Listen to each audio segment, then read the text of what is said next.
আসসালামু আলাইকুম, ওয়েলকাম করছি রিয়াসাদ আজিম। ভিন্ন ধর্ম মতাদর্শী যারা শুনছেন সবার প্রতি আন্তরিক কৃতজ্ঞতা। বাংলাদেশ জাতীয় ক্রিকেট দল ঘোষণা হয়েছে এশিয়া কাপের জন্য এবং একই সাথে নেদারল্যান্ডসের বিপক্ষে বাংলাদেশ যে হোম সিরিজ খেলবে সেটার জন্য। মূল উদ্দেশ্য যেটা, আপকামিং যত ক্রিকেটই আলোচনা হবে সবকিছুর মূলে রয়েছে, সেটা এশিয়া কাপ হতে পারে, ন্যাশনাল টিম অ্যানাউন্সমেন্ট হতে পারে, নেদারল্যান্ড সিরিজ হতে পারে, সবকিছুর মূলে হচ্ছে আপকামিং টি-20 ওয়ার্ল্ড কাপ। এবং এই ফরম্যাটটায় বাংলাদেশ সবসময় একটা ভালনারেবল সিচুয়েশনে ছিল, বাট আমরা দেখেছি টানা দুটা বড় সিরিজ তারা জিতেছে, against Pakistan at home and against Sri Lanka অ্যাওয়েতে। এই দুই সিরিজ জেতার পরে বাংলাদেশের বিশ্বকাপ এক্সপেকটেশনস, যেটা ভারতে অনুষ্ঠিতব্য আপকামিং ফেব্রুয়ারিতে, অনেক বেড়ে গেছে এবং সেটা খুব স্বাভাবিক। সেই এক্সপেকটেশনস এবং সেই এক্সপেকটেশনস এর ফুলফিলমেন্টের সাথে জড়িয়ে পড়েছে আমাদের আপকামিং বিপিএল। কেউ বলছে বিপিএল হবে না, কেউ বলছে বিপিএল হবে। বিপিএল এর শিডিউল নিয়ে অনেক জটিলতা, বাট আমি আপনাদেরকে কনফার্ম করি, ডিসেম্বর জানুয়ারির যে উইন্ডোটার কথা বলা হচ্ছে নানা সময়ে, যে উইথিন 15th জানুয়ারি বিপিএল শেষ হবে এবং ফার্স্ট উইক অফ ডিসেম্বরে বিপিএল শুরু হবে। এটা ফিক্সড, এটার পরিবর্তন হবে না। বিপিএল মানে টি-20-র যে টুর্নামেন্টটা হবে সেটা যদি টি-20 বিশ্বকাপের পরে হয় তাহলে তো এই টুর্নামেন্ট আয়োজন করারই কোনো দরকার নেই। তো বাংলাদেশ ক্রিকেট বোর্ড খুব ভালোভাবেই জানে, যেহেতু বিপিএল এর আগে ইলেকশন হয়ে যাবে, যেভাবেই হোক বিপিএল করাটা নতুন বাংলাদেশ ক্রিকেট বোর্ডের কমিটির জন্য বড় চ্যালেঞ্জ এবং সেটা তাদেরকে করতে হবে। এখন কথা যেটা, বিপিএল কে কেন্দ্র করে যত আলোচনা হয়েছে সেই আলোচনায় টিমস নিয়ে আলোচনা হয়েছে এবং একই সাথে অর্গানাইজেশনস কারা হবে সেই আলোচনাটা হয়েছে, খুব স্বাভাবিক। বাংলাদেশ ক্রিকেট বোর্ড এই টিমসের আলোচনা করতে গিয়ে ক্রিকেট বোর্ডের ভেতর থেকে কিছু নিউজ লিক হয়েছে, আপনারা সবাই জানেন। যে নিউজগুলোর অন্যতম হচ্ছে, কিছু কিছু ফ্র্যাঞ্চাইজি সরাসরি স্পট ফিক্সিং এর সাথে জড়িত ছিলেন এমন সন্দেহভাজনের তালিকায় তাদেরকে রাখা হয়েছে। Not finally proven, but they are suspected. সেই দলগুলোর ক্ষেত্রে বলা হয়েছে, যে দলগুলোর নাম, তার একটা হচ্ছে ঢাকা, মানে আমরা রাজধানীতে থাকি, ঢাকা ক্যাপিটালস। একটা হচ্ছে দুর্বার রাজশাহী, খুবই আলোচিত। বিপিএল এ কোন টিম চ্যাম্পিয়ন হয়েছে, রানার্স আপ হয়েছে, এগুলো নিয়ে আপনি কনফিউজড হতে পারেন, বাট পুরো বিপিএল আলোচনায় ছিল সবচেয়ে বেশি কোন দল, সেটা নিয়ে কনফিউশনের কোনো সুযোগ থাকবে না। রাজশাহী সেই কাজটা করেছে। সিলেট স্ট্রাইকার্স। এই যে তিনটা টিমের নাম আমি বললাম, এই তিন টিম থেকে অন্তত একটা দল আপকামিং বিপিএল এ বাদই পড়ে যাবে, এরকম ডিসিশন হয়ে গেছে বা হচ্ছে। সিরিয়াসলি 5 দলের বিপিএল হতে পারে, ম্যাক্সিমাম 6টা হবে। সিলেটের বাদ পড়ার চান্সেস ভেরি হাই।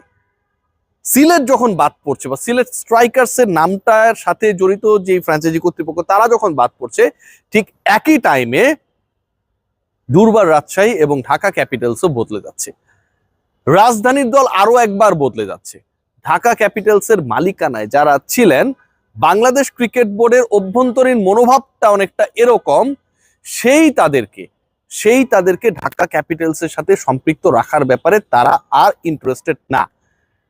ঢাকার নামে দল হবে, এটাতে কোনো ডাউট নেই। আপনি রাজধানীকে বাদ দিয়ে এখানটায় খেলা হবে, আপনি নিশ্চয়ই টিম বানাবেন না।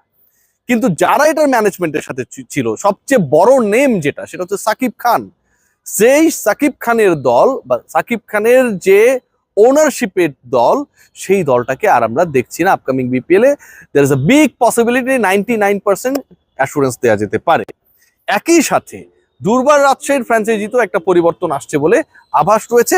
সেখানটায় ফরেন ইনভেস্টমেন্ট হবে, মানে বাংলাদেশের যারা এনআরবি রয়েছেন, বিভিন্ন দেশে বসবাস করেন, সেখান থেকে একটা ইনভেস্টমেন্ট আসবে বলে মনে করা হচ্ছে এবং তারা তাদের দলের লোগো থেকে শুরু করে এভরিথিং প্রিপারেশনের একটা পর্যায়ে রেখেছেন। রাজশাহী নতুন টিমের নাম হবার সম্ভাবনায় যে নামটা শোনা যাচ্ছে সেটা হচ্ছে রাজশাহী এক্সপ্রেস। আরেকটা দলকে নিয়ে আলোচনা রয়েছে, যেই দলটাকে Bangladesh cricket board officially termination letter পাঠিয়ে সেটা মিডিয়ার কাছেও পাঠিয়েছে, যে চিটাগং কিংসের সাথে বাংলাদেশ ক্রিকেট বোর্ডের আর কোনো অফিসিয়াল সম্পর্ক থাকবে না।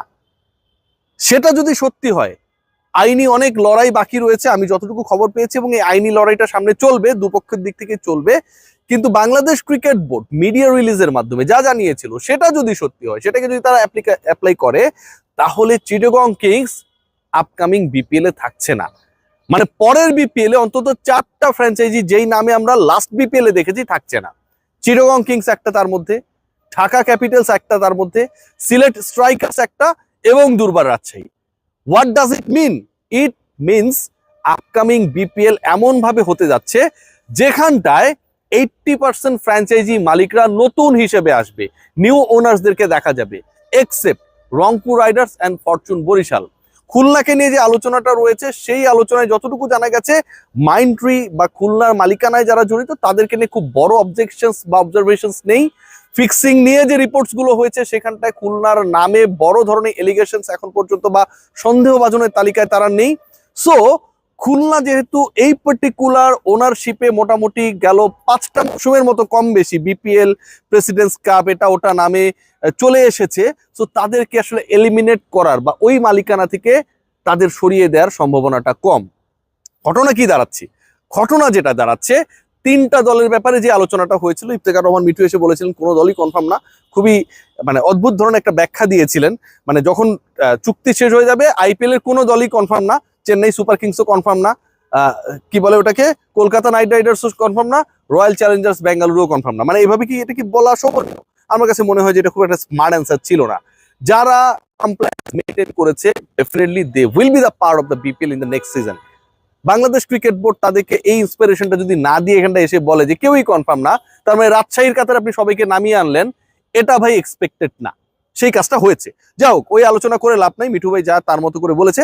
3টা দলের ব্যাপারে আমি বললাম এদের কনফার্মেশন কনফার্ম। এর বাইরে ঢাকা এবং চিটাগং থাকবে। ঢাকা এবং চিটাগং থাকবে এ কারণেই, কারণ চিটাগংয়ে খেলা রয়েছে, ঢাকায় খেলা রয়েছে। সিরিয়াসলি ঢাকা চিটাগংকে না রেখে বিপিএল হবে না। তাহলে সিলেট কি দোষ করলো? আলোচনাটা সেখানটায়। সিলেটেও তো বিপিএল এর ম্যাচেস হবে এবং সবচেয়ে বেশি ক্রাউড এনথুসিয়াস্টিক পিপল আমরা দেখি কোথায়? সিলেটের স্টেডিয়ামে। সিলেটের যে ফ্যাসিলিটিস, সিলেটের যে আউটার স্টেডিয়াম, সিলেটের যে মেইন ভেন্যু, সিলেটের যে বিউটি, এটাকে আপনি কোনোভাবে আপনার চিন্তা থেকে এলিমিনেট করতে পারবেন না। যদি সেটা হয় দেন সিলেটের ক্ষেত্রে কি হচ্ছে? বাংলাদেশ ক্রিকেট বোর্ড তারা সিলেটের ব্যাপারে একটা মহা ঝামেলার মধ্যে পড়েছে এবং সেই ঝামেলার জায়গাটা হচ্ছে যে সিলেট থেকে যে ইনভেস্টমেন্টটা আসে বিভিন্ন সময় সিলেট দল কেন্দ্রিক, সেটা আসলে কনভিন্সিং না। As that investment is not properly convincing, তাই সিলেটকে রাখার ব্যাপারে একটা বাংলাদেশ ক্রিকেট বোর্ডের অবস্থানটা অনেকটা অস্পষ্ট, কারণ তারা কনফিউজ, তারা কনভিন্স না, তারা কনফিডেন্ট না। সো ঢাকা, চট্টগ্রাম মালিকানা যদি পরিবর্তন হয়, হবেই, এই 2 দলের অন্তত একটা তো হবেই, 2টার হওয়ার সম্ভাবনা according to the BCB press release হওয়ার সম্ভাবনা খুবই বেশি। সেটা যদি হয় তাহলে নতুন ফ্র্যাঞ্চাইজি ওনার আমরা দেখতে পাবো, নতুন নাম আমরা দেখতে পাবো এবং একই সাথে তাদের সাথে জয়েন করবে রংপুর, বরিশাল এবং খুলনা।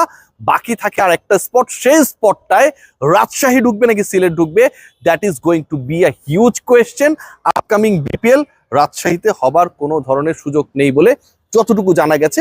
রাজশাহীর উইকেট সুন্দর, রাজশাহীর হোটেল ফ্যাসিলিটি সুন্দর, বাট ক্রিকেট ইভেন্ট আয়োজনের জন্য এর বাইরেও কিছু ফ্যাসিলিটিস লাগে। জাস্ট থিঙ্ক অ্যাবাউট, আমার যারা সহকর্মীরা রাজশাহীতে গিয়ে এর আগে লোকাল টুর্নামেন্ট গুলো কভার করেছে ওই স্টেডিয়ামে, they are very much annoyed, they are very much frustrated regarding the facilities and the coordination of the local organizers. এটা বলতেই হচ্ছে কারণ আমার এই আলোচনাটা আপনারা দেখেন, তারা এখানটা এসে আমার সাথে শেয়ার করেছে, আমার ছোট ভাইরা যারা এখান থেকে গেছে বিভিন্ন সময় রাজশাহী বিভিন্ন পর্যায়ের লিগগুলো বা টুর্নামেন্টস গুলো কভার করতে, তারা একদমই হতাশ। পানি চেয়েও পাওয়া যায় না, মানে একটা ছোট্ট এক্সাম্পল দিলাম যে সাধারণ খাবার পানিটা চেয়েও পাওয়া যায় না। সো ওই জায়গাটাকে আসলে প্রমোট করার কোনো কারণে, অর্গানাইজার আপনারা ভালো হন ভাই, সবাই ওখানটায় খেলা দেওয়ার ব্যাপারে উচ্চ কণ্ঠ হবে। বিপিএল জমে উঠছে, অনেকগুলো দল বদলে যাচ্ছে, ঢাকার মালিকানায় ঢাকা থাকছে না, চট্টগ্রামের মালিকানায় সম্ভবত চট্টগ্রাম থাকছে না, এবং সবচেয়ে বড় ব্যাপার যেটা, রাজশাহীর মালিকানা অবভিয়াসলি পরিবর্তন হচ্ছে, সিলেটেও যারা ছিলেন তারা থাকছে না 100% মোটামুটি শিওর। সবাই ভালো থাকবেন, টেক গ্রেট কেয়ার।